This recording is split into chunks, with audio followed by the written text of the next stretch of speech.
Praise the Lord. കർത്താവായ യേശു ക്രിസ്തുവിൻ്റെ അതിപരിശുദ്ധമായ നാമം വാഴ്ത്തപ്പെടുമാറാകട്ടെ. വീണ്ടും ഒരു പ്രാവശ്യം കൂടി ദൈവത്തിൻ്റെ മാറ്റമില്ലാത്ത തിരുവെഴുത്തുകളെ ചൂണ്ടിക്കാണിക്കുവാൻ ഈ പൂപ്പരപ്പിൽ ഒരവസരം കൂടെ അടിയൻ്റെ ജീവിതത്തിൽ ദൈവം ഒരുക്കി തന്നതോർത്ത് നന്ദിയോടെ ദൈവത്തെ സ്തുതിക്കുന്നു, സ്തോത്രം ചെയ്യുന്നു. സംഭവവിപുലമായ ഈ ലോകത്തിൽ നാം ജീവിക്കുമ്പോൾ യുദ്ധങ്ങളും യുദ്ധശ്രുതികളും പ്ലെയിൻ അപകടങ്ങളും കപ്പൽ മുങ്ങുന്നതും ഇങ്ങനെ വളരെ ബുദ്ധിമുട്ടുകൾ നാം ഒന്നു മാറി അടിക്കടി നാം കാണുമ്പോൾ നമുക്ക് ദൈവത്തോട് നിലവിളിക്കുവാനും പ്രാർത്ഥിക്കുവാനും അല്ലാതെ നമുക്ക് ഒന്നും കഴിയില്ല. എന്നാൽ ഇതിൻ്റെ നേതൃത്വം വഹിക്കുന്നവർക്ക് വേണ്ടി, ലോകരാഷ്ട്രങ്ങൾക്ക് വേണ്ടി, സമാധാനത്തിന് വേണ്ടി പ്രാർത്ഥിക്കുന്ന ഒരു കൂട്ടരാണ് ദൈവമക്കളെന്ന് പറയുന്നത്. നമ്മുടെ ഇന്ത്യ മഹാരാജ്യത്തിന് വേണ്ടി മാത്രമല്ല, പ്രധാനമന്ത്രിക്ക് വേണ്ടി മാത്രമല്ല, പ്രസിഡന്റിന് വേണ്ടി മാത്രമല്ല, ലോകമെമ്പാടും ശുശ്രൂഷിക്കുന്ന കർത്തൃഭൃത്യന്മാർക്ക് വേണ്ടി മാത്രമല്ല, ലോകരാഷ്ട്രങ്ങൾക്ക് വേണ്ടി 195 രാജ്യങ്ങൾക്ക് വേണ്ടി നാം പ്രാർത്ഥിക്കുന്നവരാണ്. എന്നാൽ ഈ പ്രാർത്ഥനയ്ക്കെല്ലാം ഒരു മറുപടി നമുക്ക് ലഭിക്കണം. അതിനുവേണ്ടി നമുക്ക് പ്രാർത്ഥിക്കാം.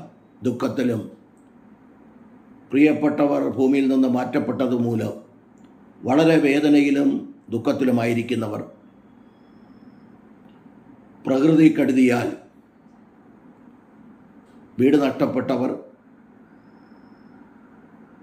മരണപ്പെട്ടവർ, ഭവനം നഷ്ടപ്പെട്ടവർ ഒക്കെ കണ്ണുനീരൊഴുക്കുമ്പോൾ ഈ സമയം നമുക്ക് പ്രാർത്ഥിക്കേണ്ടത്, നാം വിവിധ ഇടങ്ങളിൽ നിന്ന്, വിവിധ രാജ്യങ്ങളിൽ ഇരുന്ന് നാം പ്രാർത്ഥിക്കേണ്ടത് വളരെ അത്യാവശ്യമായ കാര്യമാണ്. അതുകൊണ്ട് നമുക്കെല്ലാവർക്കും ഒന്നായി ചേർന്ന് വിവിധ ഇടങ്ങളിൽ ഇരുന്നു കൊണ്ട് അവരവർക്ക് ലഭിച്ച താലന്തിനനുസരിച്ച് പ്രസംഗിക്കുവാനാണോ, വചനം പ്രസംഗിക്കുവാനാണോ കൃപ തന്നെങ്കിൽ അത്, പ്രാർത്ഥിക്കുവാനാണോ കൃപ തന്നതെങ്കിൽ അത്, പാടുവാനാണ് കൃപ തന്നതെങ്കിൽ അത്, ആരാധിക്കുവാനാണ് കൃപ തന്നതെങ്കിൽ അത്, ഇതെല്ലാം ദൈവനാമം മഹത്വത്തിനായി തീരണം.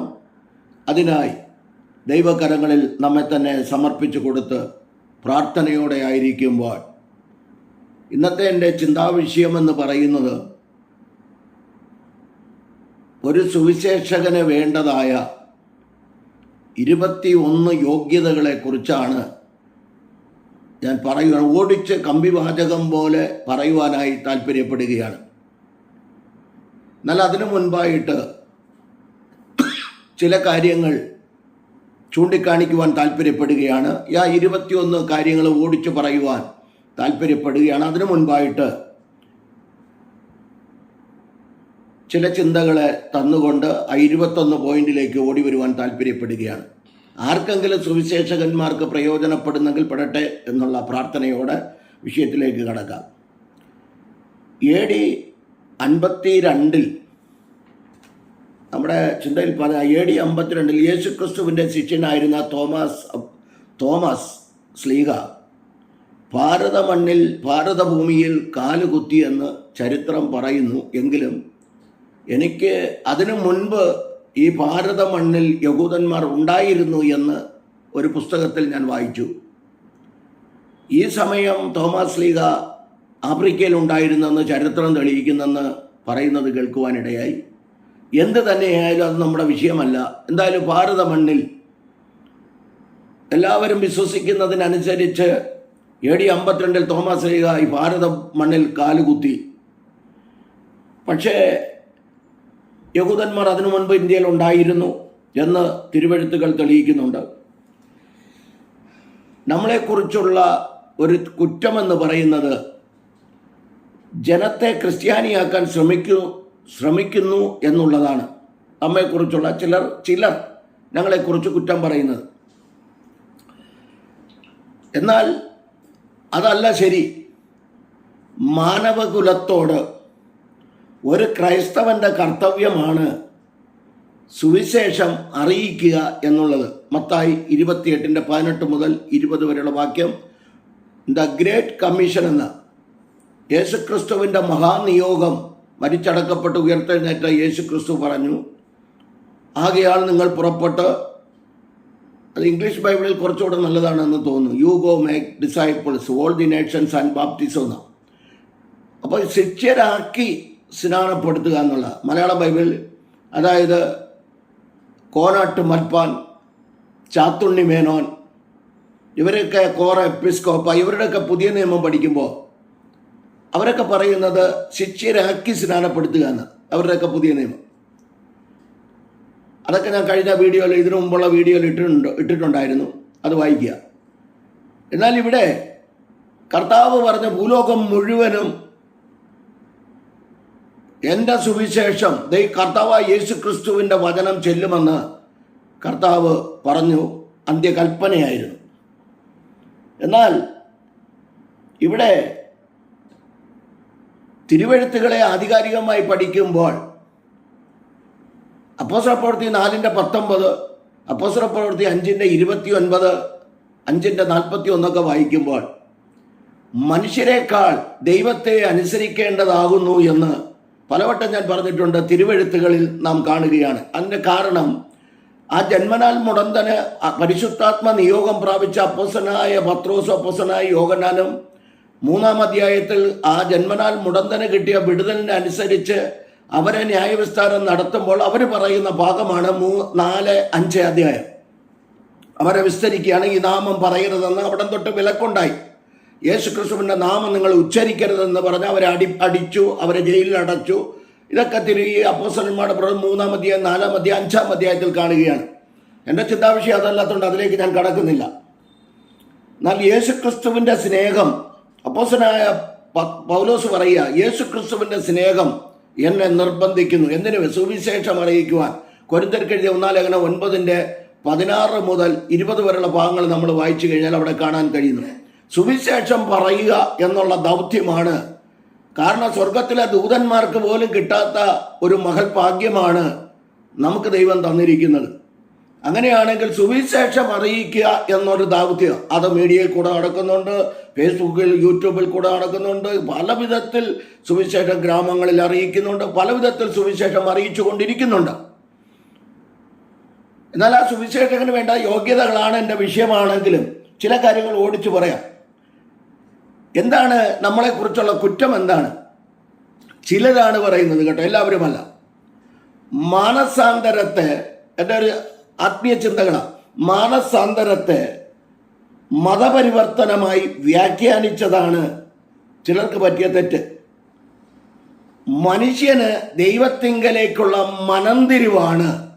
മനംതിരിയലാണ് സുവിശേഷ പ്രസംഗം എന്ന് പറയുന്നത്, അല്ലെങ്കിൽ സുവിശേഷം അറിയിക്കുക എന്ന് പറയുന്നത്. എല്ലാവർക്കും അറിയാം, കള്ളു കുടിച്ച് ഓടയിൽ കിടക്കുന്നവനെ, ദൈവവചനത്തിന് വിരുദ്ധമായി നടക്കുന്നവനെ, ലോകപ്രകാരം നടക്കുന്നവനെ, വീട്ടിൽ അടിയുണ്ടാക്കുന്നവനെ, കലക്കമുണ്ടാക്കുന്നവനെയൊക്കെ ഈ നല്ല വചനം പറഞ്ഞ്, യേശുക്രിസ്തുവാകുന്ന വചനം പറഞ്ഞ് അവരെ നേർവഴിക്കാക്കുന്നതാണ് ഞങ്ങളെയൊക്കെ ജോലി. അത്രയേ ഉള്ളൂ. അതിന് യോവേൽ പ്രവചനം 2-ാം അധ്യായം 12, 13, 14 വാക്യം വായിക്കുമ്പോൾ അവിടെ കാണാം. അതോടൊപ്പം തന്നെ കൊരിന്ത്യർക്ക് എഴുതിയ 2-ാം ലേഖനം 5:14 വായിക്കുമ്പോൾ അവിടെ കാണാം.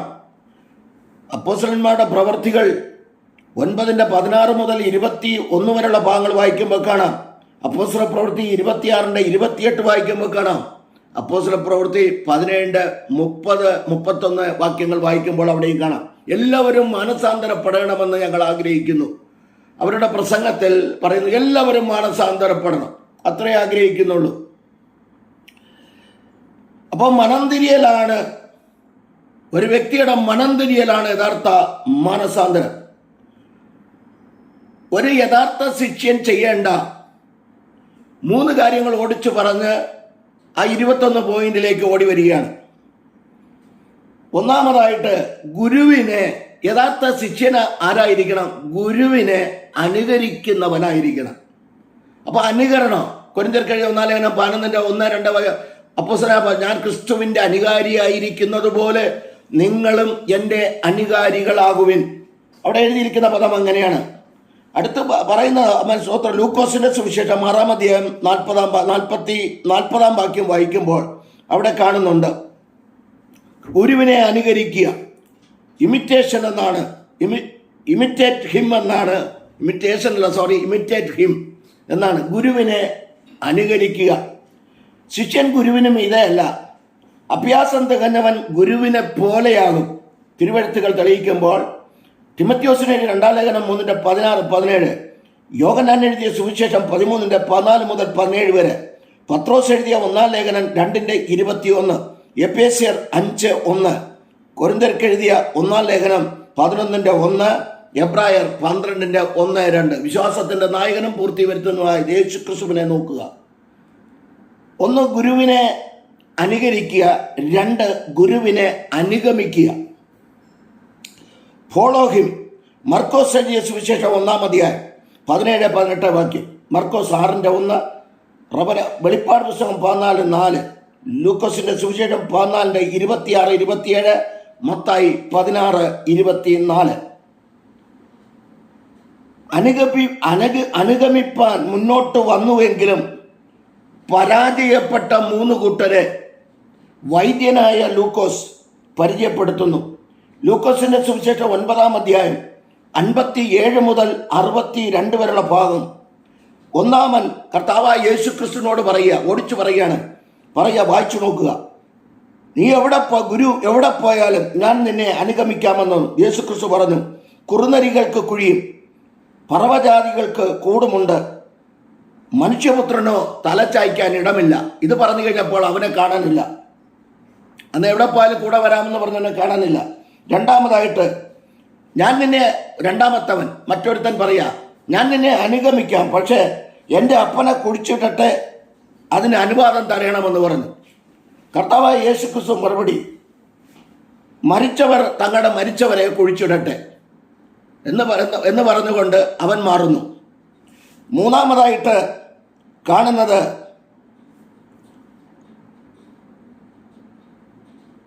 തിരുവെഴുത്ത് നമ്മൾ വായിക്കുമ്പോൾ മൂന്നാമതായിട്ട് നമ്മൾ കാണുന്നത് അതേ ഭാഗത്ത് തന്നെ കാണുന്നു.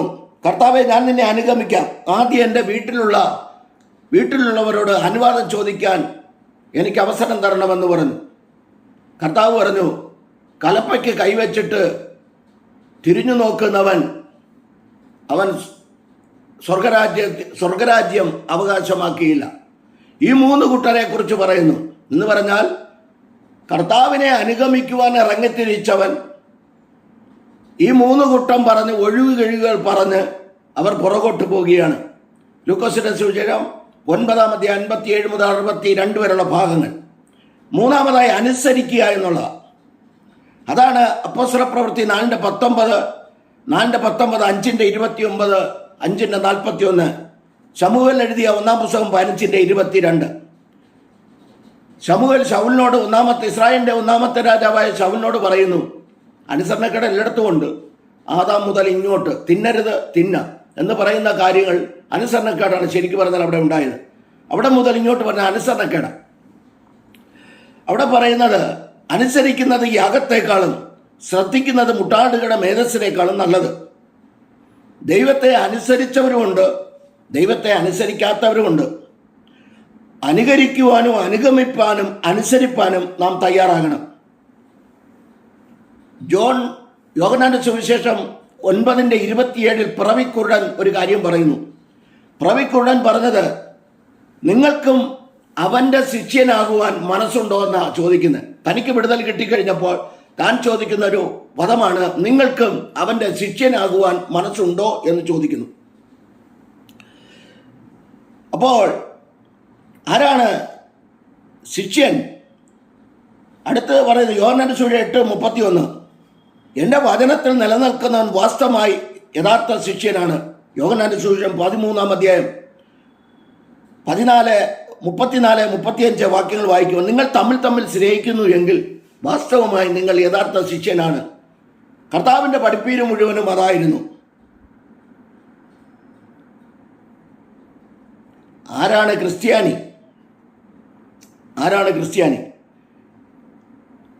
ക്രിസ്ത്യാനിയെക്കുറിച്ചും 3 വാക്യങ്ങൾ ബൈബിളിലുണ്ട്. അന്ത്യോക്യയിൽ വെച്ച് കർത്താവ് അന്ത്യോക്യയിൽ വിളിച്ചുകൊണ്ട്, അതിൻ്റെ ചരിത്ര പശ്ചാത്തലം പറഞ്ഞാൽ 1 മണിക്കൂർ വേണം. അന്ത്യോക്യയിൽ വിളിച്ചു കൊണ്ടുപോയി കർത്താവ് അവിടെ ശിഷ്യന്മാർക്ക് ക്രിസ്ത്യാനി എന്നുള്ള പേര് അപ്പോസ്തലന്മാരുടെ പ്രവൃത്തികൾ 11:26, അപ്പോസ്തലന്മാരുടെ പ്രവൃത്തികൾ 26-28, പത്രോസ് എഴുതിയ 1 ലേഖനം 4:16, ഈ 3 ക്രിസ്ത്യാനി എന്നുള്ളൊരു പദം കിടക്കുന്നത്. ആരാണ് ക്രിസ്ത്യാനി? ശിഷ്യത്വം സ്വീകരിച്ചവനാണ് ക്രിസ്ത്യാനി. ക്രിസ്ത്യാനി ആകുന്നത് എങ്ങനെ?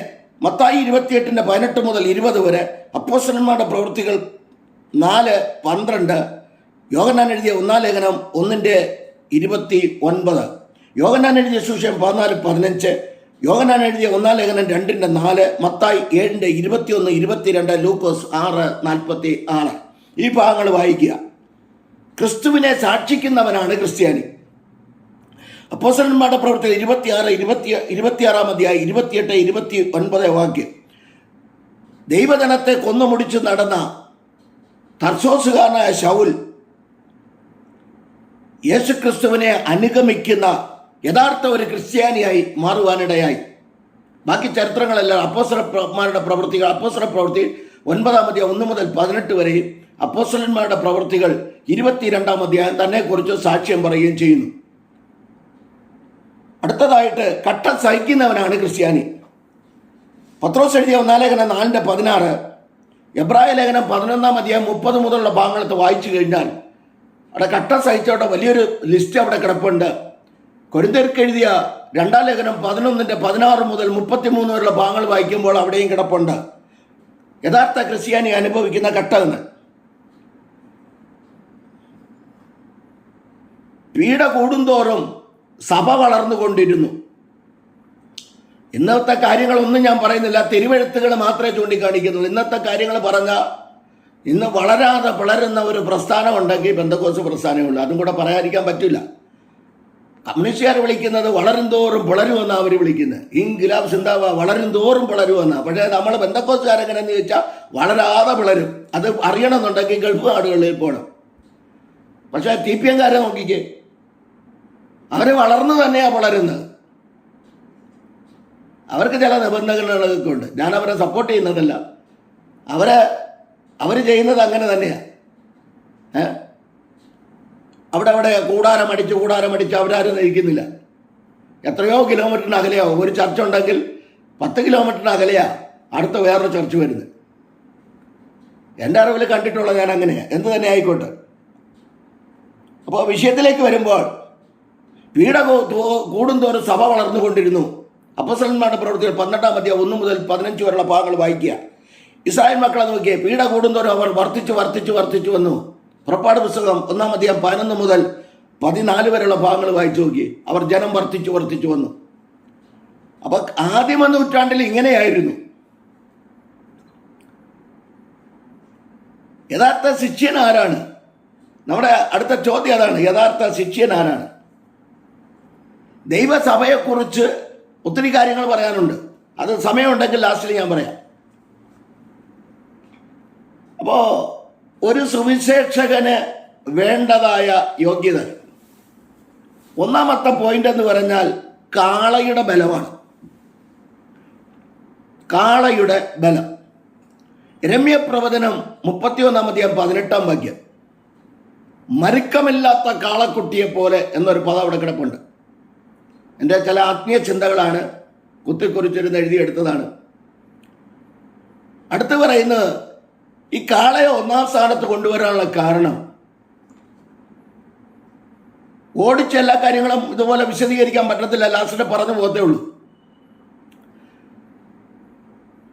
കാളയുടെ ഗുണമെന്ന് പറയുന്നത്, ഒന്നും കാളയ്ക്ക് ബലമുണ്ട്. 144 സങ്കീർത്തനം 14 വാക്യം.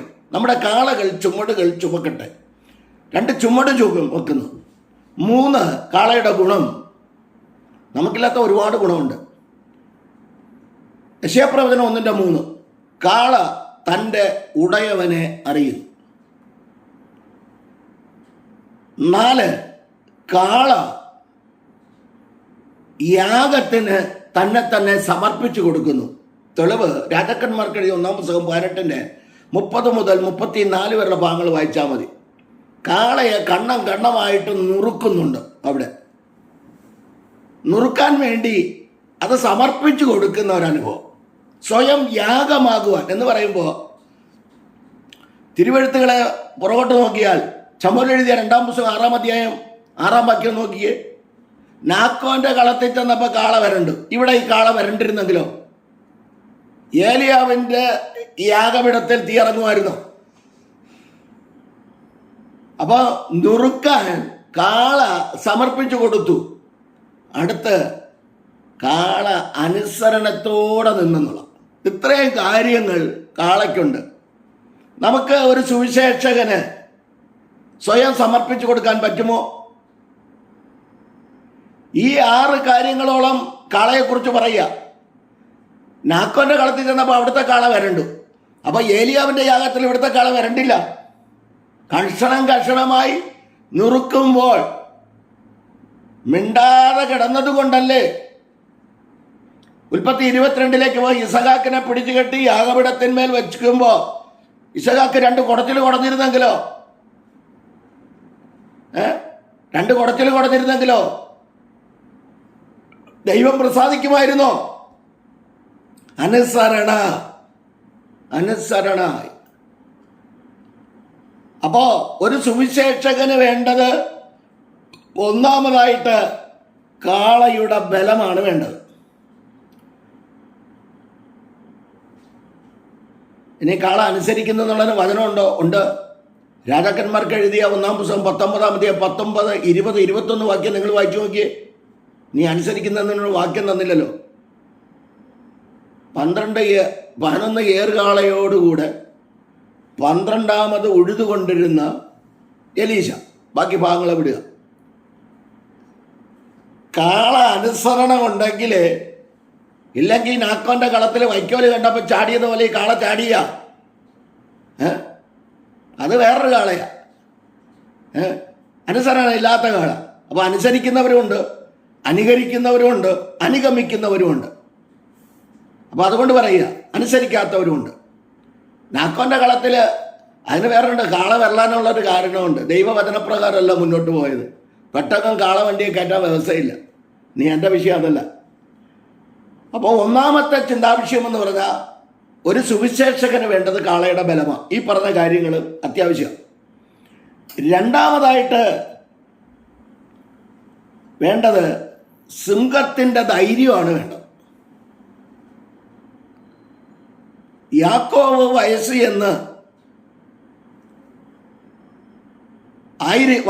എന്ന് മരിക്കുന്നതിന് മുൻപ് തൻ്റെ 12 മക്കളെ വിളിച്ചിട്ട് പ്രവചിക്കുമ്പോൾ 49 അധ്യായം ഉൽപ്പത്തി പുസ്തകം 49 അധ്യായം 9, 10 വാക്യങ്ങളിലേക്ക് വരുമ്പോൾ അവിടെ പറയുന്നു, യഹൂദ ഒരു ബാലസിംഹമാകുന്നു. യഹൂദയെക്കുറിച്ച് പ്രവചിക്കുക. അടുത്തതായിട്ട് ദൈവജനത്തെക്കുറിച്ച് പ്രവചിക്കുന്നത് ബിലെയാമ. കാട്ടുപോത്തിന് തുല്യമായ ബലമുള്ളവർ അവർക്കുണ്ട്. സംഖ്യാപുസ്തകം 23, 22. ഇതാ ജനം സിംഹിയെപ്പോലെ എഴുന്നേൽക്കുന്നു. സംഖ്യാപുസ്തകം 23, 24. ബാലസിംഹത്തെപ്പോലെ തെളിഞ്ഞു നിൽക്കുന്നു. അവൻ ഇരപിടിച്ച് തിന്നാതെയും നിഹതന്മാരുടെ രക്തം കുടിക്കാതെയും കിടക്കയില്ല. ഇത്രയും കാര്യങ്ങൾ യഹൂദയെക്കുറിച്ചുള്ള ബന്ധത്തിൽ പറയുകയാണ്. അപ്പോൾ സിംഹത്തിൻ്റെ ധൈര്യം, സിംഹം ആർക്കും വഴിമാറി കൊടുക്കത്തില്ല. നമ്മുടെ ദൈവമെന്ന് പറയുന്നത് വെളിപ്പാട് പുസ്തകം 5:5 വരുമ്പോൾ യഹൂദ ഗോത്രത്തിലെ സിംഹമാണ്. രാജാതി രാജാവ്, കർത്താതി കർത്താവ്. ആ കർത്താവായ യേശു ക്രിസ്തു നമ്മോട് കൂടെ ഉണ്ട്. അതുകൊണ്ട് കാരണം സിംഹങ്ങളുടെ രാജാതി രാജാവ് എന്ന് പറഞ്ഞാൽ ആ രാജാതി രാജാവായ കർത്താവ് നമ്മോട് കൂടെ ഉണ്ട്. യഹൂദ ഗോത്രത്തിലെ സിംഹം. നമ്മൾ സിംഹക്കുട്ടികളാണ്. ആ ധൈര്യം നമുക്കുണ്ടാകട്ടെ. അതിന് ആത്മബലം വേണം, ആത്മബലം ധരിക്കണം. മൂന്നാമതായിട്ട് കഴുതയുടെ ക്ഷമ. യെശയ്യാപ്രവചനം 1:3. കാള തൻ്റെ ഉടയനെ അറിയുന്നതോടൊപ്പം കഴുത തൻ്റെ യജമാനെ അറിയുന്നു. യജമാനെ അറിയുന്ന അത് കഴുതയെ കാണിക്കുന്ന ക്ഷമയെ കാണിക്കുന്നു. കഴുത തൻ്റെ യജമാനെ അറിയുന്നു, അനുസരിക്കുന്നു, അടികൊള്ളുന്നു എന്ന് പറഞ്ഞാൽ ബിലയാം. സംഖ്യാപുസ്തകം 22 മുതൽ 34 വരെയുള്ള ഭാഗങ്ങൾ വായിക്കുമ്പോൾ എല്ലാവർക്കും അറിയാം. അവിടെ ആ കഴുത മാറിപ്പോയില്ലായിരുന്നെങ്കിൽ ബിലയാമിനെ ദൂതൻ വാളുകൊണ്ട് വെട്ടിക്കൊല്ലുമായിരുന്നു. എത്രയോ അടി അടിച്ചു, മാറി മാറി മാറിപ്പോവുക. ക്ഷമ അത് മാത്രമാണോ? യേശുക്രിസ്തുവിനെ പ്രവചനപ്രകാരം ചുമന്ന കഴുത, രാജാക്കന്മാരെ ചുമന്ന കഴുത, രാജാക്കന്മാരെ ചുമന്നു, യേശുക്രിസ്തുവിനെ ചുമന്നു. സക്കറിയ 9:9 പ്രവചനപ്രകാരം മത്തായി 21 കൂടെ ചേർത്ത് പഠിച്ചു കഴിഞ്ഞാൽ നമുക്കറിയാം. കഴുതയെ കാണിക്കുന്നത് ക്ഷമയെ കാണിക്കുക. പണ്ട് ഒരാൾ കഴുത വയസ്സായി, കഴുതയ്ക്ക് ചുമടൊന്നും ചുമക്കാൻ കഴിയുന്നില്ല. അങ്ങനെ ഇരുന്നപ്പോൾ ഒരു സന്ധ്യയ്ക്കുണ്ടോ ഇയാളൊരു വലിയൊരു കുഴി എടുത്തിട്ട് ഈ കുഴിക്കകത്തോട്ട് തെള്ളിയിട്ടിട്ട് ഇയാൾ മണ്ണ് വെട്ടിയിടുക. മണ്ണ് വെട്ടിയിടുന്നതിനനുസരിച്ച് ഈ കഴുത ഒരു തുമ്പ മണ്ണിടും, സംഖ്യയല്ലേ കാണുന്നില്ല, കുഴിക്കകത്ത് തള്ളിയിട്ടിരിക്കുക. എന്നിട്ട് ഇയാൾ എന്ത് ചെയ്തു? മണ്ണ് അവൻ കുഴി മൂടി. പക്ഷേ കഴുത എന്ത് ചെയ്തു? കഴുത ഇയാൾ ഒരു തുമ്പ മണ്ണിടുമ്പോൾ 2 ചാട്ടം ചാടും. അങ്ങനെ മുകളിൽ കയറി ഇയാൾ കഴുത ചത്തെന്ന് വിചാരിച്ചുകൊണ്ട് ഇയാൾ വീട്ടിൽ പോയി. ഇയാൾ വീട്ടിൽ പോയി കഴിഞ്ഞപ്പോൾ പിറ്റേ ദിവസം രാവിലെ നോക്കുമ്പോൾ കഴുത കാണാൻ അവരുടെ വീട്ടുമുറ്റത്ത് നിൽക്കുന്നു. ഈ യജമാന്റെ വീട്ടുമുറ്റത്ത് നിൽക്കുന്നു. യജമാനൻ കഴുതയെ വിട്ടുപിരിഞ്ഞിട്ടും കൊല്ലാൻ നോക്കിയിട്ടും കഴുത വിട്ടുപിരിഞ്ഞില്ല. 1 സ്നേഹം, 2 യജമാനനെ അറിയുന്നു, ക്ഷമിക്കുന്നു, അടികൊണ്ടിട്ടും പ്രതികരിക്കുന്നില്ല, വീണ് കിടക്കുന്നു,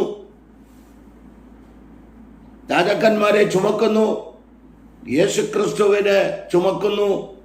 മാത്രമല്ല ഉൽപ്പത്തി 22 കഴുത ചുമടുമായി പോകുന്നു, വിറകുമായി പോകുന്നു. കഴുതയുടെ പച്ചത്താടിയല്ലുകൊണ്ട് 1000-ലധികം ഫെലിസ്ത്യനെ കൊല്ലുന്നു. അപ്പം കഴുതയെക്കുറിച്ച് ഇത്രയും കാര്യം. അപ്പം ഒന്നാമത് സുവിശേഷന് വേണ്ടത് എന്താണ്? ഒന്നാമത് വേണ്ടത് കാളയുടെ ബലം, രണ്ടാമത് വേണ്ടത് സിംഹത്തിൻ്റെ ധൈര്യം, മൂന്നാമത് വേണ്ടത് കഴുതയുടെ ക്ഷമ, നാലാമത് വേണ്ടത് തേനീച്ചയുടെ പരിശ്രമശീലം. വിശ്രമം എന്നെല്ലാവർക്കും ഉണ്ടല്ലോ. പരിശ്രമശീലം. ആരാ ഇന്ന് പരിശ്രമിക്കുന്നത്?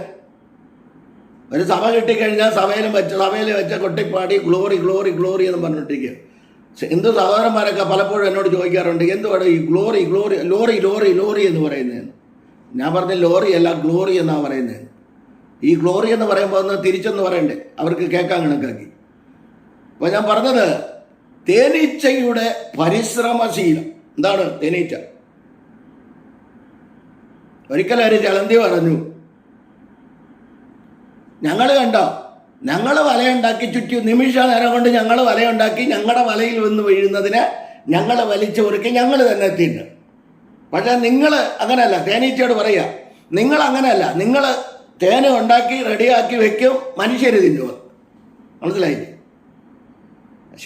ശരിയായിട്ട് അങ്ങനെ തന്നെയാണ് സംഭവിക്കുന്നത്. അതുകൊണ്ട് എൻ്റെ ഒരു ഭാഷ പറഞ്ഞ ഈ തേനീച്ചകൾ നേരത്തെ കയറി തേൻ കുടിക്കും. ഇപ്പോൾ തേൻ കിട്ടാനില്ല. പറഞ്ഞതിൻ്റെ കാരണം എൻ്റെ തമാശയായിട്ട് പറയുന്നതല്ല. ഒരു സുവിശേഷകന് വേണ്ട പരിശ്രമശീലം എന്താണ്? അവൻ രാപകൽ അധ്വാനിക്കുന്നവനായിരിക്കണം, ഒരിടത്ത് കയറി ഇരിക്കുന്നവനായിരിക്കരുത്. അപ്പൊ ഇടയന്മാരല്ലേ സഭ നടത്തുന്നത്? അതെ, അവർക്ക് സുവിശേഷം അറിയിക്കാലോ. അപ്പൊ ഞാൻ പറഞ്ഞതിൻ്റെ കാരണം തേനീച്ചയെ പോലെ പരിശ്രമശീലമുള്ളവരായി മാറണം. ഒരു സുവിശേഷകന്റെ 4ാമത്തെ പോയിന്റ് എന്ന് പറയുന്നത് 5 കഴുകന്റെ ദൂരദൃഷ്ടി. അതിനെക്കുറിച്ച് പ്രത്യേകിച്ച് എടുത്ത് പറയേണ്ട കാര്യമില്ല. യെശയ്യാ 40:30-31, കൊലോസ്യർ 3:2 എന്താണ്? ഉയരത്തിലേക്കുള്ള ദൃഷ്ടിയായിരിക്കണം. അതിനൊരു ഉദാഹരണം പറഞ്ഞ ഉൽപ്പത്തി 13-ാം അധ്യായത്തിൽ ലോത്തിന്റെ ദൃഷ്ടി സോദോമിൽ, അബ്രാമിന്റെ ദൃഷ്ടി ഉയരത്തിൽ. അബ്രാഹം ഭൂമിയിലാണ് നോക്കിക്കൊണ്ടിരുന്നത്. അതാ ദൈവം പറഞ്ഞു, നീ ആകാശത്തിലേക്ക് നോക്കാൻ പറഞ്ഞു. അപ്പം നമ്മുടെ ദൃഷ്ടി ഒരു കഴുകന്റെ ദൃഷ്ടിയായിരിക്കണം, ദീർഘദൂര ദൃഷ്ടി എന്ന് പറഞ്ഞാൽ. പണ്ട് KP യോഹന്നാൻ സാറ് കുരിശിടുന്നതിന് മുമ്പ് അദ്ദേഹം ഒരു കാര്യം പറയും. ഞാൻ 50 വർഷത്തേക്ക് മുൻപോട്ടുള്ളതിനെ ഒരു മീറ്റിങ്ങിൽ ഞാനും പങ്കെടുത്തതാ പണ്ട്. അദ്ദേഹം പറഞ്ഞു, പുൽപ്പള്ളിയിൽ വെച്ച് അദ്ദേഹം പറഞ്ഞൊരു കാര്യമാണ്, 50 വർഷം മുന്നോട്ട് ഞാൻ നോക്കിക്കൊണ്ടാ കർത്താവിൻ്റെ വേല ചെയ്യുന്നത്. പിന്നത്തേലൊക്കെ ആട്ടുപോട്ട്, അദ്ദേഹം ദൈവമായിട്ട് തീർക്കട്ടുന്ന ഭൂമിയിലില്ല, എങ്കിലും ഒത്തിരി കാര്യങ്ങൾ ചെയ്തു, നല്ല നല്ല കാര്യങ്ങൾ, ഒരുപാട് കാര്യങ്ങൾ ചെയ്തു. ഓക്കെ, അതെന്തോ ആയിക്കോട്ടെ, അവരും ദൈവമായിട്ട് തീർത്തോട്ടെ, ഞാൻ അതിലേക്ക് കടക്കുന്നത്. അപ്പോൾ ഒരു 50 വർഷം അദ്ദേഹം ദൂരോട്ടറിയുക, മുന്നോട്ടറിയുക. നമ്മളെങ്ങനെയാ? നമ്മുടെ ദൃഷ്ടി എങ്ങനെയാണ്? ഈ കഴുകന്റെ ദൃഷ്ടിയെ പോലെയാണോ? ദീർഘദൃഷ്ടിയാണോ? ദൂരദൃഷ്ടിയാണോ? ഒരു സുവിശേഷകന് വേണ്ടതായ 5-ാമത്തെ പോയിന്റ് എന്ന് പറയുന്നത് കഴുകന്റെ ദൂരദൃഷ്ടിയാണ്. കഴുകനെ കുറിച്ച് പറയാലോ, ദൂരത്ത് നിന്ന് ഞാൻ അതിലേക്ക് കടക്കുന്നില്ല, എന്നേക്കാൾ അറിവുള്ളവരാ ഈ കേൾക്കുന്നത്. 6-ാമതായിട്ട് കുഞ്ഞാടിന്റെ സൗമ്യത. യെശയ്യാപ്രവചനം 53:7 വരുമ്പോൾ അറപ്പാൻ കൊണ്ടുപോകുന്ന കുഞ്ഞാടിനെ പോലെ അവൻ മിണ്ടാതിരുന്നു. യേശുക്രിസ്തുവിടെ 3 കാര്യം നമ്മളെ കാണിക്കുന്നത്. ഒന്ന്, പീലാത്തോസിന്റെ മുൻപിൽ മിണ്ടാതിരുന്നു.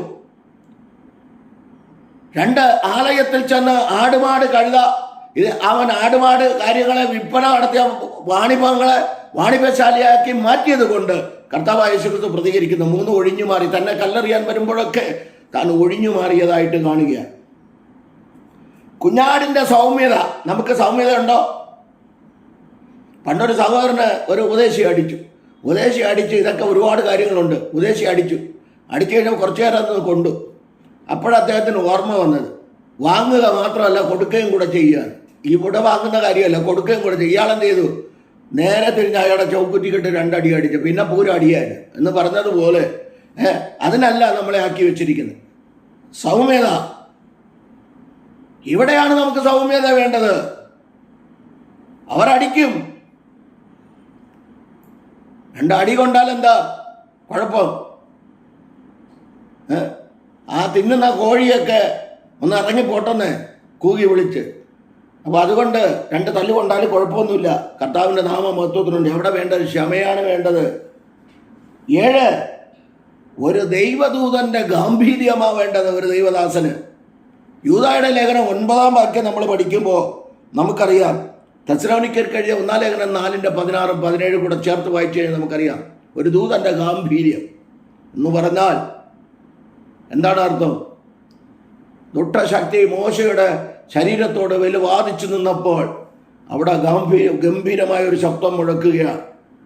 യഹോവ നിന്നെ ഭത്സിക്കട്ടെ എന്ന് പറഞ്ഞ്, യഹോവ തന്നെ നിന്നെ ഭത്സിക്കട്ടെ എന്ന് പറഞ്ഞ ഗാംഭീര്യ ശബ്ദം. അതാണ് 4:16 തെസ്സലോനിക്കർക്ക് എഴുതിയ 1-ാം ലേഖനം 4:16-17 ഇങ്ങനെ പറയുന്നു. കർത്താവ് താൻ ഗംഭീരനാഥത്തോടും പ്രധാന ദൂതൻ ശബ്ദം മുഴക്കുന്നു, മരിച്ചവരെ ഉയർപ്പിക്കുന്ന ശബ്ദം. കർത്താവിൻ്റെ ശബ്ദം, കർത്താവ് കാഹളനാദം ഊതുന്നത്, ഇവിടേക്ക് കയറി വരിക, മരിച്ചവരെല്ലാം ഒരുമിച്ച് കൂട്ടുന്ന ശബ്ദം. പ്രധാന ദൂതൻ ശബ്ദം മുഴക്കുന്നതിനാ മരിച്ചവരെ ഉയർക്കാതിരിക്കാൻ. യവൻ തന്ത്രം മെനഞ്ഞ് നിൽക്കുമ്പോൾ അവരുടെ കുറവുകളെ ചൂണ്ടിക്കാണിച്ച്, മോശയുടെ ശവശരീരത്തിന്മേൽ കുറവുകളെ ചൂണ്ടിക്കാണിച്ചുകൊണ്ട് അവൻ നിന്നപ്പോൾ അതിനെ വെട്ടിമാറ്റുന്ന ശബ്ദമാണ് പ്രധാന ദൂതൻ അവിടെ മുഴക്കുന്നത്. അപ്പോൾ ഒരു ദൈവദൂതന്റെ ഗാംഭീര്യമായ ഒരു ശബ്ദം. എന്തിനു വേണ്ടി? ജാതികളുടെ ഇടയിലല്ല, നമ്മുടെ ഇടയിലല്ല.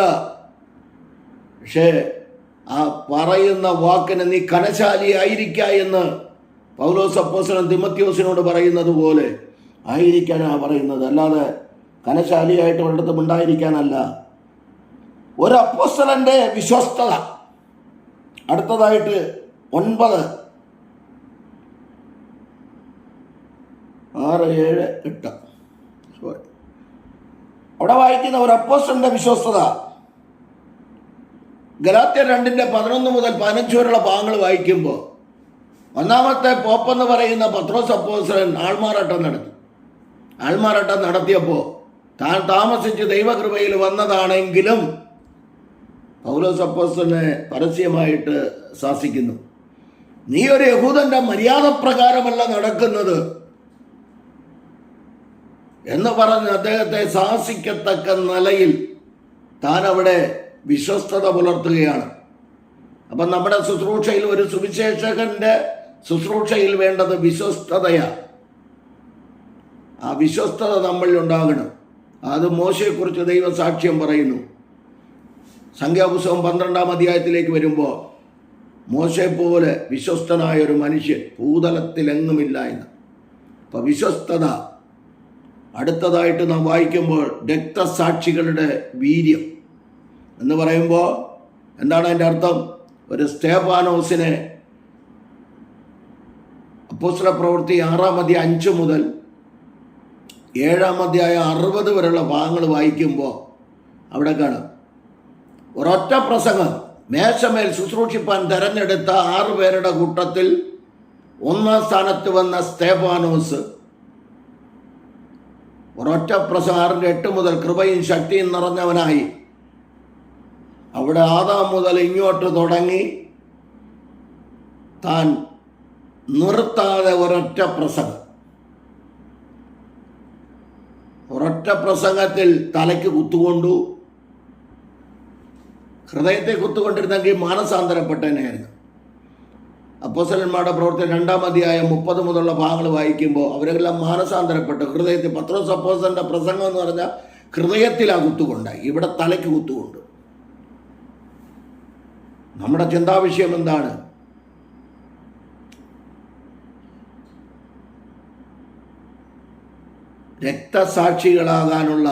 രക്തസാക്ഷിയായാലും ക്രിസ്തുവിന് വേണ്ടി സ്തേഫാനോസിനെ പോലെ അപ്പോസ്തലന്മാരെ യോഹന്നാൻ അപ്പോസ്തലൻ ഒഴികെ ബാക്കി എല്ലാം രക്തസാക്ഷികളാകുകയായിരുന്നു. ഞാൻ ഇയാളെ മാത്രം എടുത്ത് ഉയർത്തുന്നതല്ല. 6:8 മുതൽ അപ്പോസ്തലന്മാരുടെ പ്രവൃത്തികൾ 6:8 മുതൽ 7:60 വരെയുള്ള ഭാഗങ്ങളിലേക്ക് വരുമ്പോൾ തന്നെ കല്ലെറിഞ്ഞ് കൊല്ലുവാനിടയായി. താൻ അപ്പോഴും സ്വർഗത്തിലേക്ക് നോക്കി യേശുക്രിസ്തു ദൈവത്തിൻ്റെ വലത്ത് ഭാഗത്തിരിക്കുന്ന ആ കർത്താവിനെ കണ്ടുകൊണ്ട് മരിക്കാൻ. അത് കൂടുതലൊരു ഭാഗ്യം വേറെ ഒന്നുമില്ല. എൻ്റെ ഭാഷയെ പറഞ്ഞു, ഒറ്റ പ്രസംഗം, കല്ലെറിഞ്ഞു കൊന്നു. അടുത്തതായിട്ട് ഒരു പ്രവാചകന്റെ വിവേചനം. അത് ശമൂവേൽ എഴുതിയ 1-ാം പുസ്തകം 12-ാം അധ്യായം നിങ്ങൾ വായിച്ചോണം. കൊരിന്ത്യർക്ക് എഴുതിയ 1-ാം ലേഖനം 12:10 ആത്മാക്കളുടെ വിവേചനം. അതൊരു സുവിശേഷകന് ആവശ്യം. വിവേചിക്കുക എന്ന് പറഞ്ഞാൽ ചക്കയെ നമുക്കെടുക്കാം. 3 കൂട്ടരാ. ചക്കയെ മുകളിൽ തുന്നിക്കുന്നവരുണ്ട്, സെൻറ്ററിൽ തുന്നിക്കുന്നവരുണ്ട്, അടിയിൽ തുന്നിക്കുന്നവരുണ്ട്. ഈ മഴക്കാലത്ത് ബുദ്ധികെട്ടവന്മാർ മുകളിൽ കയറി തുന്നിച്ച് വെച്ചാൽ ചക്ക വളഞ്ഞു കഴിയുമ്പോൾ അകത്തേക്ക് വെള്ളം ഇറങ്ങിയിട്ട് കംപ്ലീറ്റ് നശിക്കും. സെൻറ്ററിൽ തുന്നിക്കുന്നവരാണെങ്കിൽ മുകളിലിരിക്കും, കുഴപ്പമില്ല. ബാക്കി ഭാഗം, താഴോട്ടുള്ള ഭാഗം കംപ്ലീറ്റ് വെള്ളം ഇറങ്ങും. പക്ഷേ അടിയിൽ തുന്നിക്കണം.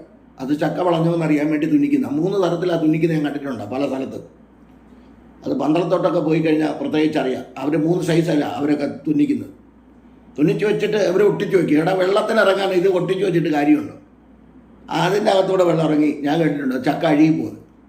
അപ്പം ഇങ്ങനെ തുന്നിക്കാനല്ല, വചനം കൊണ്ട് വിവേചിച്ച് വചനമാകുന്ന യാക്കോബ് 1:23 വചനമാകുന്ന മുഖക്കണ്ണാടിയിൽ കൂടെ നോക്കി അവൻ്റെ അകത്തളങ്ങളിൽ കിടക്കുന്ന, ശമൂവേൽ എഴുതിയ 1-ാം പുസ്തകം 16:7 അകത്തളങ്ങളിൽ കിടക്കുന്ന കാര്യങ്ങളെ ചിന്തിക്കുന്നത്, അവൻ എന്ത് ചിന്തിച്ചിരിക്കുന്നു അത് വെളിപ്പെടുത്തുന്നത് ആത്മാക്കളുടെ വിവേചനം. അങ്ങനെ ഒരു കൃപ പൗലോസ് അപ്പോസ്തലൻ പറയുന്നു, ആത്മാക്കളുടെ വിവേചനം. കൊരിന്ത്യർക്ക് എഴുതിയ 1-ാം ലേഖനം 12:10 ശമൂവേൽ എഴുതിയ 1-ാം പുസ്തകം 12-ാം അധ്യായം പ്രവാചകന്മാർ തമ്മിലുള്ള ഒരു പ്രവാചകന്റെ വിവേചനമാണ് പറയുന്നത്. അവിടെ എഴുതിയിട്ട് 2 പ്രവാചകന്മാർ തമ്മിലുള്ള വാദം അവിടെ കിടക്കുക. ഞാനതിലേക്ക് കിടക്കുന്നില്ല. അടുത്തതായിട്ട് ഒരു ഇടയൻ്റെ ആർദ്രത. ദാവീദ് എന്ന ഭക്തനെ നോക്കിക്ക്. യഹോവ എൻ്റെ ഇടയനാകുന്നു. 23 സങ്കീർത്തനം 1.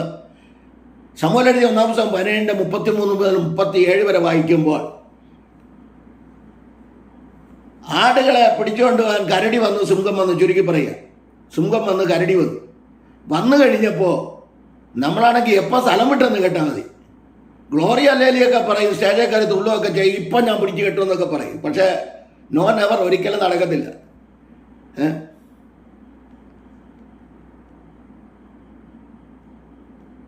പണ്ടൊരാൾ ഓട്ടോ അടിച്ച് മലയുടെ മണ്ടയ്ക്ക് കയറിക്കഴിഞ്ഞ് ആ വ്യക്തി അവിടെ മുകളിൽ കയറിയപ്പോൾ വണ്ടി കയറുന്നില്ല, ബ്രേക്ക് ചവിട്ടിയിട്ട് കിട്ടുന്നില്ല. ഇവനെ ഡ്രൈവർ എടുത്ത് ചാടി. അപ്പോൾ ആൾക്കാർ ഉരുണ്ടു വന്ന ഒരു മതിലിടിച്ച് വണ്ടി അവിടെ അങ്ങ് നിന്നു. താൻ എന്തോ പണിയാണോ കാണിച്ചതെന്ന് അവർ ചോദിച്ചപ്പോഴാണ് പറയുന്നത്, എനിക്ക് എൻ്റെ ജീവനാണ് വലുതെന്ന്. മനസ്സിലായി?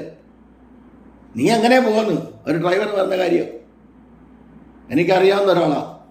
അപ്പോൾ ഞാൻ പറഞ്ഞതിൻ്റെ കാരണം എനിക്ക് എൻ്റെ ജീവനാണേ വലുതെന്ന് തിരുവനന്തപുരം ഭാഷയെ പറഞ്ഞു. അപ്പോൾ പറഞ്ഞതിൻ്റെ കാരണം കരടി വന്ന് സിംഹം വന്നു. ആരാ ഓടാത്ത ഏതെങ്കിലും സുവിശേഷകനുണ്ടോ? ഫയറുകാരെങ്കിലും ഉണ്ടോ? സ്റ്റേജിൽ പറയാം. പക്ഷെ ഇവിടെ അനുഭവം പറഞ്ഞ് ശൗലിനോട് പറയുക, ഞാൻ എൻ്റെ അപ്പൻ്റെ ആടുകളെ മേയിച്ചു കൊണ്ടിരുന്നപ്പോൾ ഒരു കരടി വന്നു, ഒരു സിംഹം വന്നു, ഞാനതിനെ വലിച്ചു കീറി ആടുകളെ ജീവനോടെ രക്ഷിച്ചു. അപ്പോൾ ആടുകളെ പിടിച്ചു കൊണ്ടുപോകാൻ വരുന്നത് ഇതുപോലുള്ള കരടികൾ. പുറമേ മനുഷ്യനും അകത്ത് കരടിയും അകത്ത് സിംഹവും. വ്യാഖ്യാനിച്ചോണം, വിവേചിച്ചോണം. ഒരു ഇടയൻ്റെ ആർദ്രത. അടുത്തതായിട്ട് വായിക്കുന്നത് ഒരു സുവിശേഷകന്റെ ശുഷ്കാന്തി. ഫിലിപ്പോസ് അപ്പോസ്തലന്മാരുടെ പ്രവൃത്തികൾ 8-5 മുതൽ 14 വരെയുള്ള ഭാഗങ്ങൾ വായിക്കുമ്പോൾ സുവിശേഷകനായ ഫിലിപ്പോസ് അപ്പോസ്തലപ്രവൃത്തി 6 വാക്യം വായിക്കുമ്പോൾ അവിടെ കിടപ്പുണ്ട്. ആ ഭാഗത്തേക്ക് വരുമ്പോൾ സ്തേഫാനസിൻ്റെ 2ാം സ്ഥാനത്തേക്ക് വന്നു. 2ാം സ്ഥാനത്ത് മേശമേൽ ശുശ്രൂഷിപ്പാൻ തിരഞ്ഞെടുത്ത ഫിലിപ്പോസ് ശമരിയ പട്ടണത്തിൽ ക്രിസ്തുവിനെ പ്രസംഗിക്കുന്നു. ഭൂതങ്ങൾ അലറി ഓടുന്നു, രോഗികൾ സൗഖ്യമാകുന്നു, മുടന്തർ എഴുന്നേൽക്കുന്നു. ആ ദേശത്ത് അനേകർ വിശ്വാസ സ്നാനം സ്വീകരിക്കുന്നു. അവൻ സുവിശേഷകന്റെ ശുഷ്കാന്തി. സുവിശേഷകനായ ഫിലിപ്പോസിന്റെ ശുഷ്കാന്തി. ഇനി അവിടെ ഒരു മിറക്കിൾ നടന്ന് അടുത്ത് പറയുന്നൊരു പദമാണ്, നീ ഗസയിലേക്ക് പോകാൻ, മരുഭൂമിയിലേക്ക്. ആരെങ്കിലും പോവുമോ? പിന്നെ ഇവിടെ ഞാൻ വിടുതലിൻ്റെ ശുശ്രൂഷയും ചെയ്തിട്ട് ഞാൻ ഗസയിലേക്ക് പോകാനിരിക്കുകയില്ലേ? പോകത്തില്ല, ആരും പോകത്തില്ല. അതുകൊണ്ട് ഞാൻ പറയാം, ഒരു സുവിശേഷകന് വേണ്ടതായ ചില ഗുണങ്ങളായി പറയുന്നത് വേണമെന്നുള്ളവരെടുത്താൽ മതി.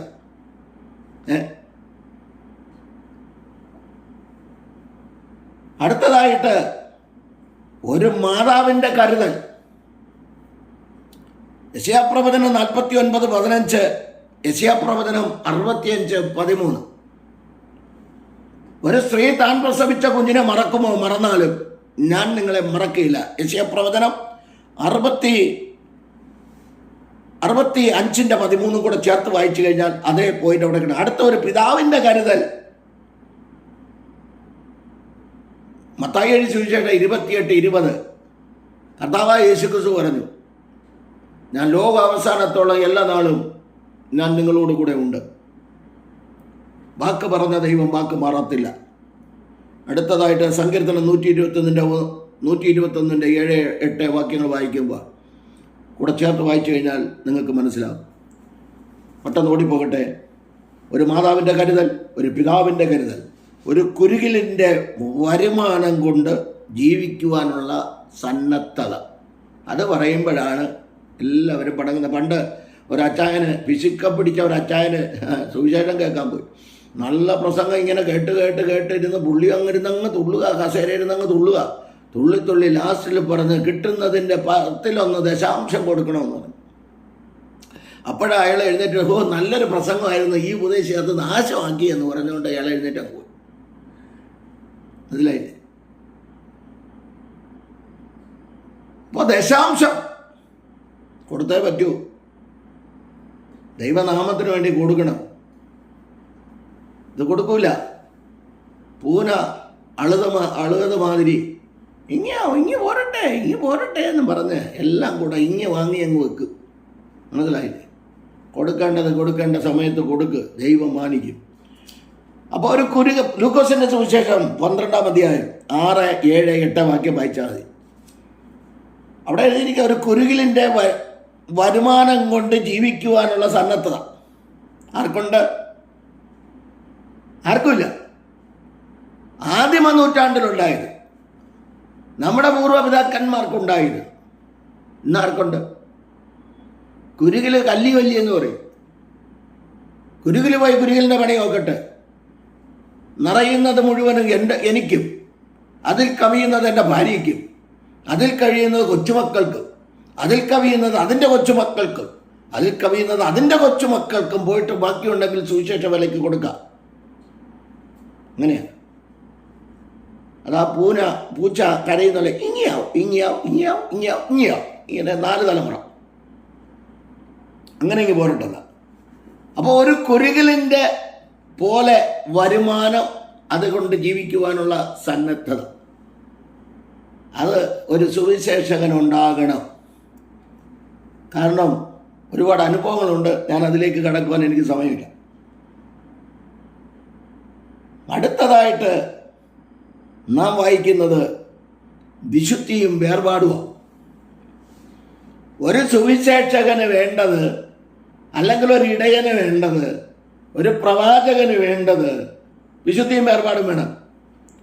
രാജാക്കന്മാർക്ക് എഴുതിയ 2-ാം പുസ്തകം 4-ാം അധ്യായം 8 മുതൽ 14 വരെയുള്ള ഭാഗങ്ങൾ വായിക്കുമ്പോൾ പുറം ജാതിക്കാരി സ്ത്രീ എലീശയെ നോക്കിക്കൊണ്ട് പറയുക, നമ്മുടെ ഇതുവഴിയായി പോകുന്ന ആ ദൈവപുരുഷൻ വിശുദ്ധനായൊരു മനുഷ്യനെന്ന്. കാരണം ഞാനിങ്ങനെ പറയാറുണ്ട്, ഈ പോത്തിഫറിൻ്റെ വീട്ടിൽ ദാവീദായിരുന്നെങ്കിൽ പ്രശ്നമായിരുന്നു. ദാവീദായിരുന്നെ പ്രശ്നമായിരുന്നു. പക്ഷേ യോസഫ് ആയതിനായ സ്തോത്രം. മനസ്സിലായില്ലേ? ഞാൻ അത്രയും പറഞ്ഞ ആ ഭാഗം വിടുക. ഞാൻ ആരെയും കുറ്റം പറയുന്നതല്ല, ഒരു സുവിശേഷകന് വേണ്ടതായ യോഗ്യതയാണ് പറയുന്നത്. ഇതൊക്കെ വചനം ധ്യാനിച്ചു കഴിയുമ്പോൾ വളരെ വേദനകളുണ്ട്. ഓരോ സാഹചര്യങ്ങൾ, ഇന്ന് നടക്കുന്ന സാഹചര്യങ്ങളൊക്കെ കാണുമ്പോൾ പുറത്തിറങ്ങി ഒരാളോട് ഒരു വാക്ക് സുവിശേഷം പറയാൻ പറ്റുന്നില്ല. തമ്മിലടി, കസേര കളി. നിങ്ങൾ കസേര കളിക്ക്, പറഞ്ഞിട്ടൊന്നും കാര്യമില്ല. വെളിപ്പാട് പുസ്തകം 22:10 പറഞ്ഞത് കർത്താവ് പോലും പറഞ്ഞു, കേൾക്കാൻ ചെവിയോളം കേൾക്കട്ടെ. നീ കേൾക്കാൻ ചെവിയോളം കേൾക്കട്ടെ, വ്യൂസ് ഒന്നും കൂട്ടാനല്ല. മനസ്സിലായില്ലേ? അടുത്തൊരു കാര്യമുണ്ട്, കാണ്ടാമൃഗത്തിൻ്റെ തൊലിക്കട്ടി ഒരു സുവിശേഷകന് വേണ്ടത് എന്ന് പറഞ്ഞാൽ, പട്ടിയെന്നും പൂനെയെന്നും ചീത്തയൊക്കെ വിളിക്കുമ്പോൾ ഈ കാതിൽ കൂടെ കേട്ട് മൃഗാതിൽ കൂടെ കളയാനുള്ളൊരു കൃപ. അതാണ് കാണ്ടാമൃഗത്തിൻ്റെ പോത്തിൻ്റെ കാട്ടുപോത്തിൻ്റെ തൊലിക്കട്ടി എന്നല്ല, കാണ്ടാമൃഗത്തിൻ്റെ തൊലിക്കട്ടി. അതൊരു സുവിശേഷന് മസ്റ്റാ വേണം. എന്നെ ഒരുത്തൻ കോഴിക്കോട്ട് വെച്ച് പട്ടിയെന്ന് വിളിച്ചു, കർത്തൃമേശം കൊണ്ടുവന്നപ്പോൾ പട്ടിയെന്ന് വിളിച്ചു. അവസാനം പട്ടിയെ പോലെ കുരച്ച് മരിച്ചു. നിങ്ങളെല്ലാവരും അറിഞ്ഞു കാണുന്നത്. മനസ്സിലായില്ലേ? അപ്പോൾ അതിനൊരു സുവിശേഷകൻ പ്രത്യേകിച്ച് കാണ്ടാമൃഗത്തിൻ്റെ തൊലിക്കട്ടി തരണേ കർത്താവേ എന്ന് പറഞ്ഞിട്ട് ഈ സുവിശേഷ വേലയ്ക്കിറങ്ങുക. അത് പ്രത്യേകിച്ച് ശ്രദ്ധിച്ചോണം. കാണ്ടാമൃഗത്തിൻ്റെ തൊലിക്കട്ടി. ഇനി അപ്പോസ്തലനായ പൗലോസ് പറയുന്ന ഒരു കാര്യം എടുക്കാം. 19 അപ്പോസ്തലപ്രവൃത്തി 9, 15, 18 വരെയുള്ള ഭാഗമായിരിക്കും. അദ്ദേഹം പറയാം, സുവിശേഷം അറിയിക്കുന്നു എങ്കിൽ എനിക്ക് പ്രശംസിപ്പാനൊന്നുമില്ല, നിർബന്ധം എൻ്റെ മേൽ കിടക്കുന്നു. ഇല്ല എങ്കിലും എങ്കിൽ പരമേൽപ്പിച്ചിരിക്കുക. അപ്പോൾ സുവിശേഷ യോഗം നടത്തുമ്പോൾ ഒരെണ്ണം പോലും മാനസാന്തരപ്പെടുന്നില്ല. ഞാൻ ഈയിടെ ഒരു വീട്ടിൽ പ്രാർത്ഥിക്കാൻ പോയി. നാളുകളായ കള്ളുകൂടി അനച്ചാൽ വീട്ടിലടി പിടി ബഹളം പ്രശ്നം. പക്ഷേ അയാൾ മാനസാന്തരപ്പെട്ട് സ്നാനപ്പെടാൻ തീരുമാനമെടുത്തു. വചനം കൊടുത്താൽ അയാൾ അംഗീകരിക്കില്ല. പക്ഷേ അയാളോടുള്ള ദൈവത്തിൻ്റെ അരുളപ്പാട് അറിയിച്ചപ്പോൾ താൻ മുട്ടുകുത്തി. ഞാൻ സ്നാനപ്പെടാം. താൻ തന്നെ തീരുമാനമെടുത്തു. ഒരു കൺവെൻഷൻ വെച്ചാലോ, ലക്ഷങ്ങൾ മുടക്കി കൺവെൻഷൻ വെച്ചാൽ ഒറ്റ മാനസാന്തരപ്പെടത്തില്ല.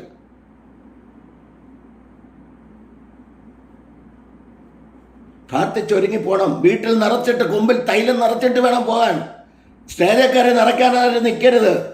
അടി കൈയടിച്ചാരാധിക്കുക, അടിച്ചാരാധിക്കുക. പൗലോസ് അപ്പോസ്തലന്റെ ഭാഷയെ പറഞ്ഞ എൻ്റെ ആത്മാവ്, റോമർ 1:10 പറയുന്ന പോലെ എൻ്റെ ആത്മാവ് കൊണ്ട് ഞാൻ ആരാധിക്കുന്നു. ഫിലിപ്പിയർ 3:3 പറയുന്നു ദൈവത്തിൻ്റെ ആത്മാവ് കൊണ്ട് ഞാൻ ആരാധിക്കുന്നത്. അടി എന്ന് പറഞ്ഞാൽ ഏതാത്മാവില്ല? അയാൾ പറഞ്ഞ അടിയിലുള്ള ആരാധനയല്ലേ? ശരി, എന്തോ ആകട്ടെ, നിങ്ങൾ അടിച്ചാരാധിക്കുക, ഒരു കുഴപ്പമില്ല. ദൈവദാസന്മാരെ അടിച്ച് പ്രസാദിപ്പിക്കുക, എന്നും ഞാനെതിരല്ല. നിങ്ങൾ അടിച്ച് പ്രസാദിപ്പിക്കുക, എന്തോ ചെയ്യും. മെയിനായിട്ട് സുവിശേഷകന് വേണ്ടതായ 20-21 കാര്യങ്ങൾ പുള്ളി അപ്പോസ്തലനായ പൗലോസ് സുവിശേഷം അറിയിക്കുന്നെങ്കിൽ എനിക്ക് പ്രശംസിപ്പാനൊന്നുമില്ല.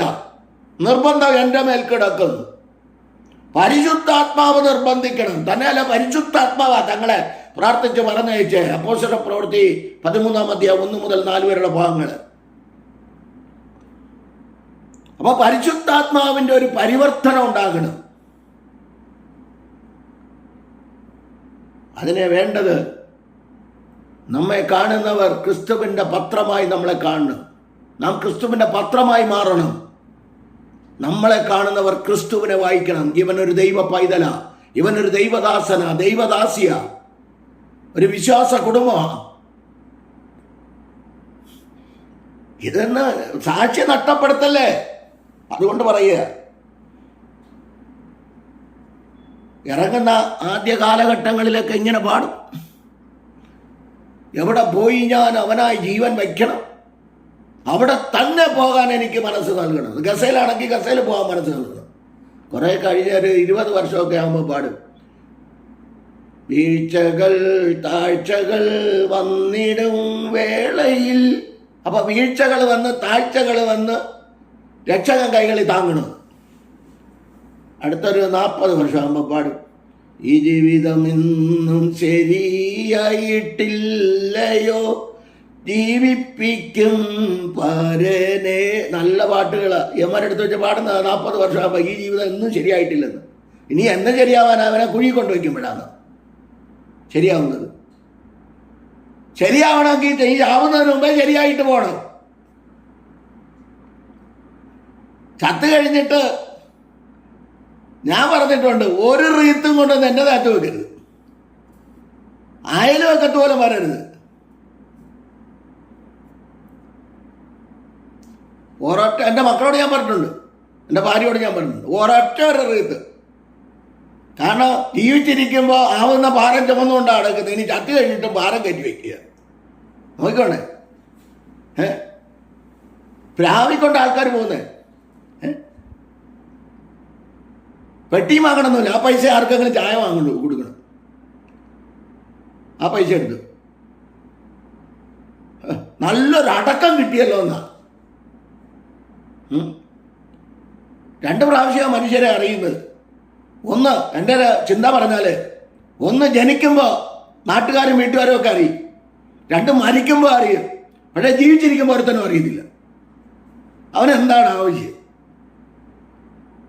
കർത്താവിൻ്റെ വേല ചെയ്യുന്നല്ലോ, കർത്താവിൻ്റെ സുവിശേഷം പറയുന്നല്ലോ, അവനെന്താ ആവശ്യമുള്ള? അവന് കുഞ്ഞുങ്ങളുണ്ട്, അവൻ്റെ കുഞ്ഞുങ്ങളെ പഠിപ്പിക്കണ്ടേ? അതൊന്നും വേണ്ട. പാസ്റ്റർമാരുടെ മക്കളെല്ലാം സുവിശേഷം പറയാൻ പോട്ടെന്നേ. ഒരൊറ്റ അടുത്ത ഒരു 10 പൈസ കൊടുക്കത്തില്ല. സുവിശേഷം പറയുന്നവൻ ആരാ പൈസ കൊടുക്കുന്നത്? കൊടുക്കത്തില്ല. എന്നിട്ട് പറയാ ഉപദേശിയുടെ മക്കളെ അങ്ങോട്ട് പോട്ടെന്ന്. അതാ എവിടെ വിടണം വേണ്ടെന്ന് തീരുമാനിക്കുന്ന ഉപദേശിമാരാ, യവന്മാരല്ല. ഏലോക്കെ പൈസ അമ്ലോको नहीं चाहिए. हम लोग परमेश्वर का मुंह देख के आगे जाएगा. वो परमेश्वर हम लोग को देते. ഞങ്ങൾ നോക്കിയിറങ്ങിയ ദൈവത്തെയാ. കുറവുകൾ ചൂണ്ടിക്കാണിച്ചു കഴിഞ്ഞാൽ ഉടനെ അവൻ കൊള്ളരുതാത്തവനായി. സമയം പോയി, ഞാനിവിടെ നിർത്തുക. ഇത്രയും കാര്യങ്ങളുണ്ടോ? കുറഞ്ഞത് 21 കാര്യങ്ങൾ പറഞ്ഞു. ഒരു സുവിശേഷകന് വേണ്ടതായ 21 കാര്യങ്ങൾ. ഈ 21 കാര്യങ്ങൾ നമ്മളെ തന്നെ ശോധന ചെയ്യും. എന്താണ്? ഞാൻ എന്നെ തന്നെ ഈ വചനം പറയുമ്പോൾ ഞാൻ എന്നെ തന്നെയാണ് ശോധന ചെയ്യുന്നത്. ഞാൻ നാട്ടുകാരെ അല്ല ശോധന ചെയ്യുന്നത്. ഇതെല്ലാത്തിനും വചനം തന്നിട്ടുണ്ട്. എല്ലാത്തിനും വചനം തന്നിട്ടുണ്ട്. അപ്പോൾ സുവിശേഷം പറയണമെങ്കിൽ ആദ്യമായിട്ട് പ്രാർത്ഥിക്കേണ്ടത്, ഞാൻ ലാസ്റ്റിലാണ് പറഞ്ഞത്, കാണ്ടാമൃഗത്തിൻ്റെ തൊലിക്കട്ടി. എന്നെ ഒരുപാടെണ്ണം പട്ടിയെന്ന് വിളിച്ചു. ഞാൻ ആരോടും പറയാത്ത ആൾക്കാർ ഈയിടെ ഒരുത്ത യേശുനാമക്കാരൻ എന്നെ പട്ടിയെന്ന് വിളിച്ചു. ഞാൻ ആരോടും പറഞ്ഞില്ല. യേശുനാമക്കാരനെ ഒരുത്ത എന്നെ പട്ടിയെന്ന് വിളിച്ചു. അവൻ മിക്കവാറും ഞാൻ പറയുന്നില്ല, അവിടെ കോഴിക്കോട്ടെ അച്ചായൻ കുരച്ചതുപോലെ അവൻ കുരയ്ക്കാൻ സമയമായി. മനസ്സിലായില്ലേ? അപ്പം ഇതൊന്നും എനിക്ക് വിഷയമല്ല. I have no objection. അവൻ വിളിക്കട്ടെ, വിവരക്കേട്. അപ്പോൾ അതുകൊണ്ട് നമ്മളെന്ത് ചെയ്യണം? ഈ കാതി കൂടെ കേട്ട ആ കാതി കൂടെ കളയണം. അതുകൊണ്ട് ഇതിലേക്കൊന്നും ഞാൻ കിടക്കുന്നില്ല. നമുക്ക് യേശു ക്രിസ്തു കാണിച്ചു തന്ന മാതൃക എന്താണ്? ക്ഷമിക്കാൻ, സഹിക്കാൻ, പൊറുക്കാൻ. ക്രൂശിൽ കിടന്നുകൊണ്ട് പറഞ്ഞു, ഇവർ ചെയ്യുന്നത് എന്തെന്ന് ഇവർ അറിയായികയാൽ ഇവരോട് ക്ഷമിക്കണമേ. ഇവരറിയാതെയാണോ അടിച്ചത്? അറിയാതാണോ കർത്താവിനെ തുപ്പിയത്? അറിയാതാണോ റോമൻ നാണയമെടുത്ത് സോദരം റോമൻ പറിച്ചെടുത്തത്? ഇതൊക്കെ എല്ലാം അറിഞ്ഞുകൊണ്ട് കർത്താവിനറിയാം. ഇവരല്ലാതെ വിളിക്കുന്ന പട്ടിയെന്നും പൂച്ചയെന്നും വിളിക്കുന്നവരല്ല. ആരാ വിളിക്കുന്നത്? പിശാചാണെന്ന് വിളിപ്പിക്കുക. അവന് ശരീരമില്ലല്ലോ. ലൂക്കോസ് 24:39. അവന് ശരീരമില്ലല്ലോ. മാംസവും അസ്ഥിയൊന്നും ഇല്ലല്ലോ. അപ്പോൾ ആരിൽ കൂടെ എങ്കിലും കയറിയിട്ട് വേണം വിളിക്കാൻ. അത് പട്ടിയിൽ കൂടെ വേണമെങ്കിൽ, പൂച്ചയിൽ കൂടെ വേണമെങ്കിൽ, പോത്തിൽ കൂടെ വേണമെങ്കിൽ, ആഴിൽ കൂടെ വേണമെങ്കിലും കയറാം. അതിനായി ദൈവകരങ്ങളിൽ ഒരു സുവിശേഷകന് വേണ്ടതായ 21 കാര്യങ്ങൾ. ഇതിലേതൊക്കെ ഉണ്ട്? നമ്മെ തന്നെ ശിഷ്യനാകാൻ എന്താണ്? അനുകരിക്കുക, അനുഗമിക്കുക. 3 അനുസരിക്കുക. അനുസരണയോടെ ദൈവഭയത്തോടെ മുന്നോട്ട് പോകാൻ ദൈവം അനുഗ്രഹിക്കട്ടെ. God bless you all abundantly. പരിശുദ്ധ പിതാവേ, അവിടുത്തെ കരങ്ങളിലേക്ക് സമ്പൂർണ്ണമായി വചനം കേട്ട എല്ലാവരുടെ മേലും പരിശുദ്ധാത്മാവ് വന്ന് ഈ വചന അനേകർക്ക് ഉപയോഗപ്രദമായി തീരുവാൻ ദൈവം ഇടയാക്കണം. കരങ്ങളിൽ ഏൽപ്പിക്കുന്നു. ഇന്ത്യ മഹാരാജ്യത്തിന് വേണ്ടി പ്രാർത്ഥിക്കുന്നു. ലോകരാഷ്ട്രങ്ങൾക്ക് വേണ്ടി പ്രാർത്ഥിക്കുന്നു. ഇസ്രായേലും ഇറാനും തമ്മിൽ യുദ്ധക്കെടുതികൾ സമാധാനപരമായി നീങ്ങുവാൻ ദൈവം ഇടയാക്കണം. കർത്താവിൻ്റെ കരങ്ങളിൽ ഏൽപ്പിക്കുന്ന ഒരു 3-4 ലോകം മഹായുദ്ധത്തിലേക്ക് പോകാതെ, ആണവ പരീക്ഷണങ്ങളിലേക്ക് പോകാതെ ദൈവം എല്ലാവർക്കും സമാധാനം, സന്തോഷം കൊടുക്കണമെന്ന് പ്രാർത്ഥിക്കുന്നു. കരങ്ങളിൽ ഞാൻ നിങ്ങൾക്ക് സമാധാനം തന്നേച്ചു പോകുന്നെന്ന് അരുളി ചെയ്ത കർത്താവിൻ്റെ വചനം ഓരോരുത്തരും ക്രിയ ചെയ്യുവാൻ സഹായിക്കണം. ഇന്ത്യ മഹാരാജ്യത്തിന് വേണ്ടി പ്രാർത്ഥിക്കുന്നു. പ്രധാനമന്ത്രി, പ്രസിഡന്റിന് വേണ്ടി പ്രാർത്ഥിക്കുന്നു. 29 സംസ്ഥാനം ഭരിക്കുന്ന മുഖ്യന്മാർക്കായി നീതി ന്യായം നടത്തേണ്ടതിനായി പ്രാർത്ഥിക്കുന്നു. എല്ലാവരെയും ദൈവകരങ്ങളിൽ ഏൽപ്പിക്കുന്നു. അടിയനെയും കുടുംബമായി 3 കുഞ്ഞുങ്ങളെ ഏൽപ്പിച്ചു പ്രാർത്ഥിക്കുന്നു. ദൈവം വൻകാര്യങ്ങളെ ചെയ്യും, അത്ഭുതങ്ങളെ പ്രവർത്തിക്കും. ദൈവപ്രവൃത്തി വെളിപ്പെടുത്തണം.